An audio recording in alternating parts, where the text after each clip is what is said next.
కౌసల్య తన కొడుకు రాజేష్కి ఒక అందమైన పిల్లని వెతికి పెళ్లి చేద్దామనుకుంటూ ఉంటుంది. తన అందం చూసి ప్రతి ఒక్కరూ మాకు ఇలాంటి కోడలెందుకు రాలేదు అని బాధపడాలని అనుకునేది.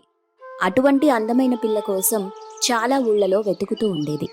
చాలా అమ్మాయిలని చూసింది, కానీ తనకెవ్వరూ నచ్చలేదు. ఒకరోజు ఇలాగే అమ్మాయిలని వెతకడానికి వెళ్లి తన ఫ్రెండ్ సుజాతని కలిసింది. ఏంటే, నీ కొడుక్కి ఇంకా తగినమ్మాయి దొరకలేదా? ఇంకా ఎన్ని రోజులు వెతుకుతావు నువ్వు? అనుకునే అన్ని లక్షణాలు ఉండాలంటే అవ్వదే. కొంతమంది అమ్మాయిలకి తెలివితేటలుంటే కొంతమంది అమ్మాయిలు అందంగా ఉంటారు. అందం ఉండే ప్రతి అమ్మాయికి పొడవాటి జుట్టుండాలనుకోవడం నీ భ్రమ. అయినా ఈ రోజుల్లో అంత తక్కువగా చదువు లేకుండా అందంగా ఉండే అమ్మాయిలు ఎక్కడుంటారు చెప్పు? ఇప్పుడు ఈ కాలంలో ప్రతి ఆడపిల్ల చదువులోనే సగం జీవితం గడిచిపోతుంటుంది. అబ్బా, అలా కాదు సుజాత. నా కొడుకు చాలా మంచోడు. ఎవ్వరికీ ఎటువంటి ఇబ్బంది కలగజేసేవాడు కాదు. అలాంటి వాడికి సర్వగుణ సంపన్నురాలైన పిల్లని వెతకటం తప్పేం కాదుగా. వాడు చదువుకున్నది 8వ తరగతి. వాడికన్నా ఎక్కువ చదువుకున్న పిల్లని తెచ్చానంటే వాణ్ణి తక్కువగా చూస్తుంది. అప్పుడు వాడి మనసు చిన్నది చేసుకోవటం నేను చూడలేను. పోనీ చదువులేని అమ్మాయిని చూద్దామంటే బాగా పల్లెటూరు అమ్మాయిలు దొరుకుతున్నారు. అలాంటి అమ్మాయిలొస్తే కొంచెం కూడా వాణ్ణి సరిగ్గా చూసుకోలేరు. వాళ్ల మొరటుతనంతో వీణ్ణి ఎక్కడ బాధ పెడతారోనన్న భయంతో చేయటం లేదు. అయినా వీడికి ఏ పిల్ల రాసి పెట్టుందో అర్థం కావట్లేదు. ఆ భగవంతుడి దయవల్ల వీడికొక పిల్లనిచ్చి పెళ్లి చేస్తే మా బాధ్యత తీరుతుందనుకుంటున్నాం.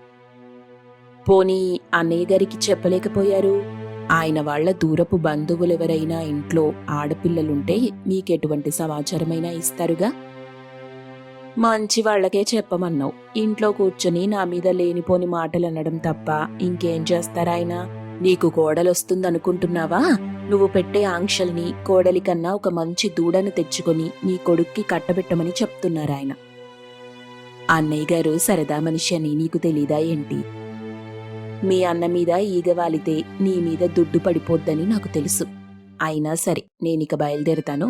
తోవలో ఏమైనా కూరలు తీసుకుని ఇంటికెళ్ళాలి. కౌసల్య అలా మాట్లాడుతూ వెళ్తుండగా మార్గమధ్యలో ఒక దుకాణం దగ్గర ఆగింది. అక్కడ కీర్తి అనే అమ్మాయి కూరగాయల వ్యాపారం చేస్తూ ఉంది. తను చాలా అందంగా మరియు నిర్మలంగా మాట్లాడుతూ ఉంది. ఇంతలో అక్కడికొక వ్యక్తి వచ్చి కూరగాయలు కొంటున్నాడు.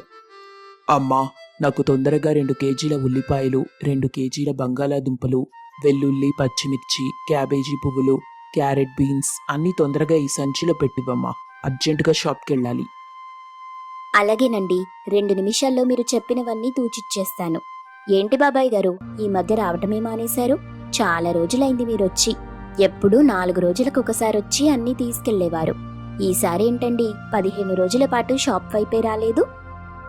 అంత కంగారు పడుతున్న మనిషిని కూడా మాటల్లో పెట్టి నెమ్మదిగా పనిచేస్తుంది కీర్తి. ఏం లేదమ్మా, ఈ మధ్య ఊరెళ్ళాం, అందుకే రావటం కుదరలేదు. అయినా నేనెప్పుడైనా వేరే దగ్గర కొన్నానా?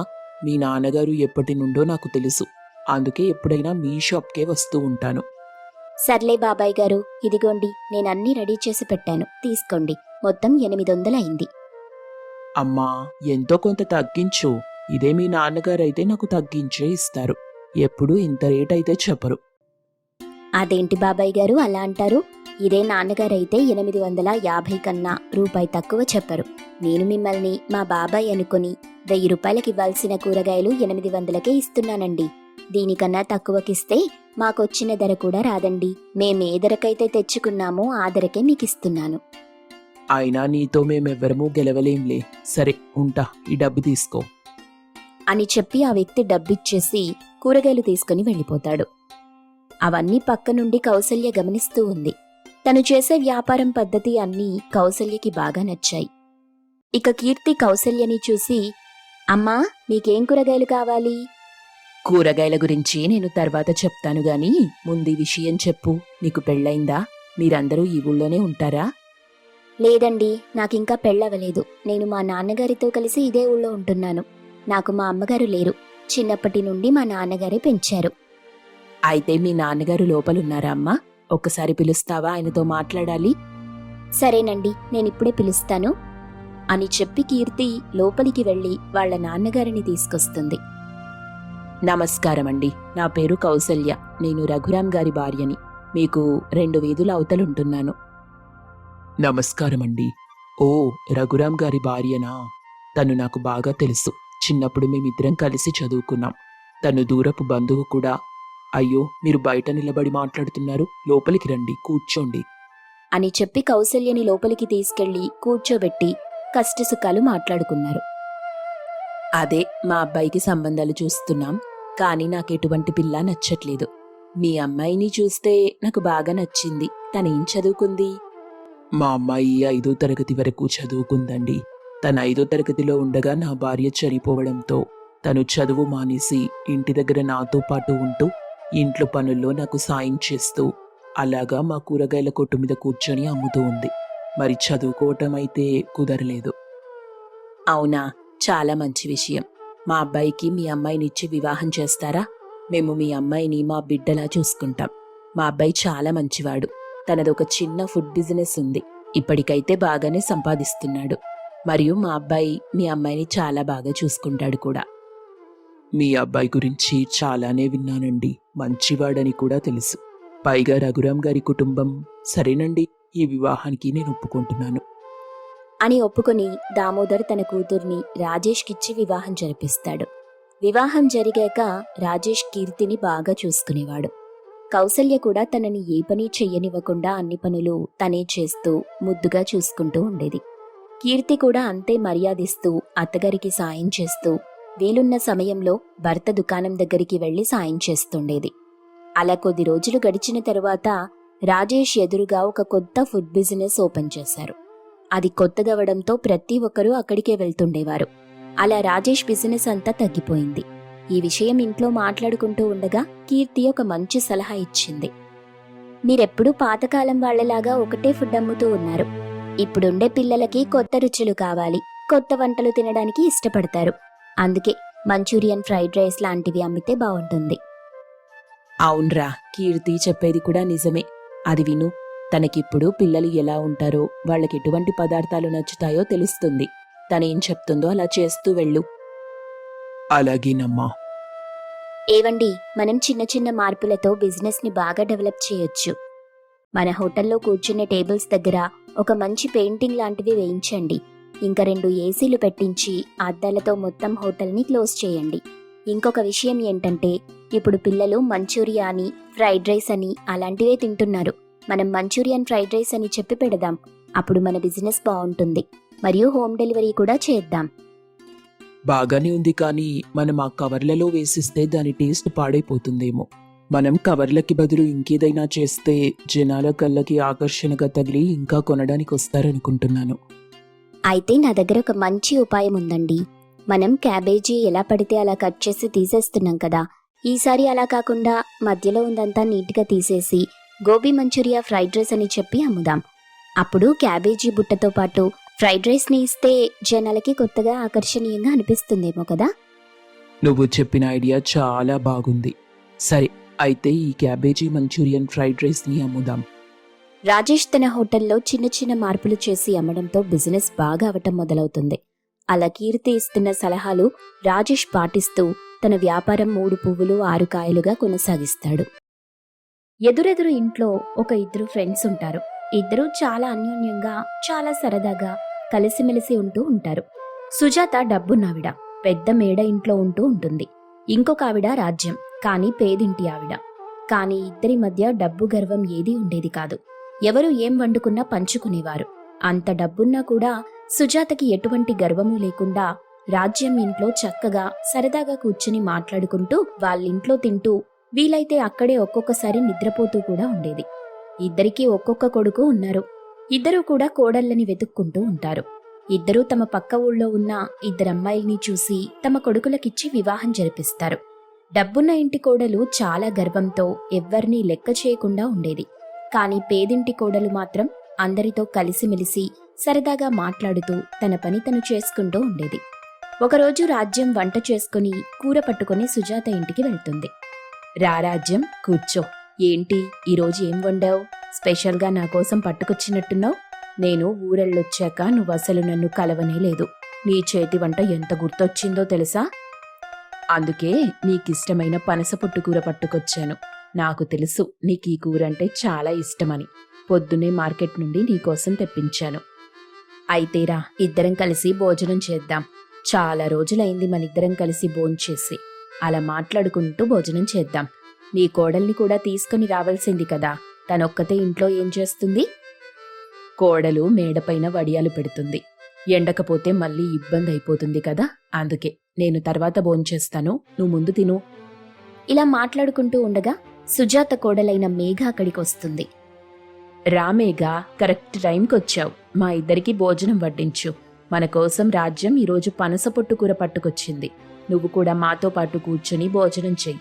ఒకసారి రాజ్యం చేతి వంట తిన్నావంటే ఇంకెప్పుడు తనని వంట చేయమని చెప్తావు.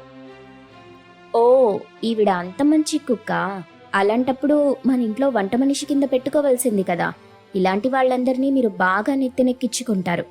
అయినా నాకు వీళ్లతో కూర్చొని భోంచేయమని చెప్తున్నారు, పైగా నన్నే వడ్డించమంటున్నారు మీరు. నేనిలాంటి అలగా జనాలతో కూర్చొని తినను. నాకంటూ ఒక గుర్తింపు ఉంది. నేను దాన్ని మెయింటైన్ చేసుకుంటాను. మీలా ఎవరు పడితే వాళ్లతో కూర్చొని భోజనం చెయ్యను. ఫ్రెండ్షిప్ అస్సలు చేయను. అలాంటివి నా వల్ల కాదు.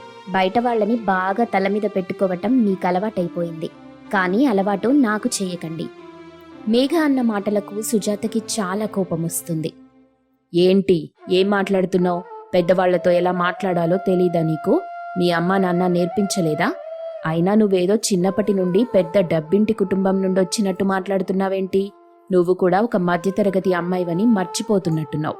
మీ కుటుంబాన్ని చూసి నచ్చి ఇష్టపడి కోడలిగా తెచ్చుకున్నాను.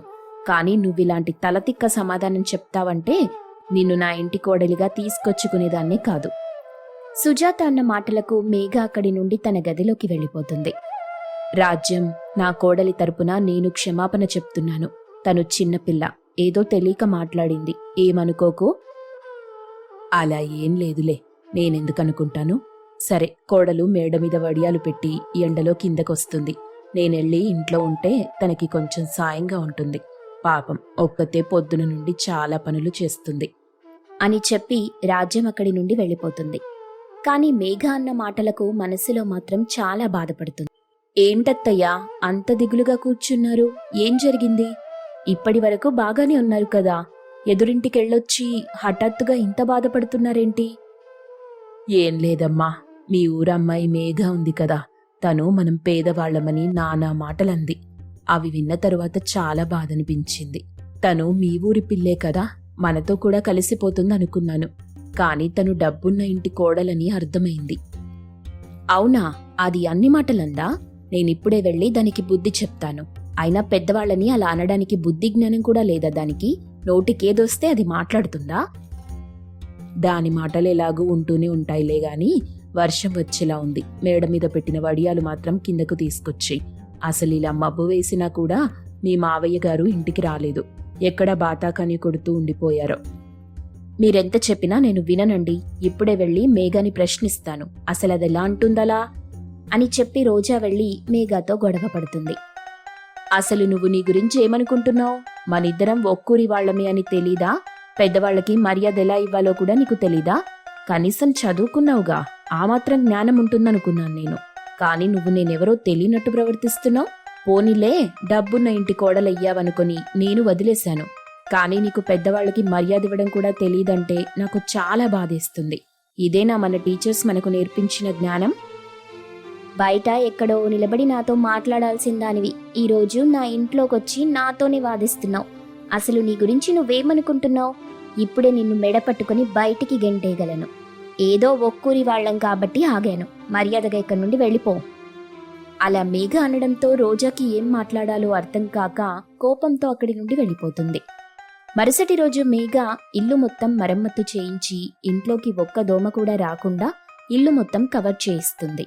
ఎవరు రావాలన్నా కూడా ఇంట్లో వాళ్ళు పర్మిషన్ ఇస్తేనే డోర్స్ ఓపెన్ అవుతాయి. ఇదంతా తెలుసుకున్న సుజాత మేఘతో, ఎందుకు మేఘ ఇల్లంతా ఇలా చేయించావు? అసలిప్పుడు ఇదంతా చేయించాల్సిన అవసరమేముంది? ఇలా చేస్తే బయట నుండి గాలి రాకపోతే చాలా ఇబ్బంది పడతాం.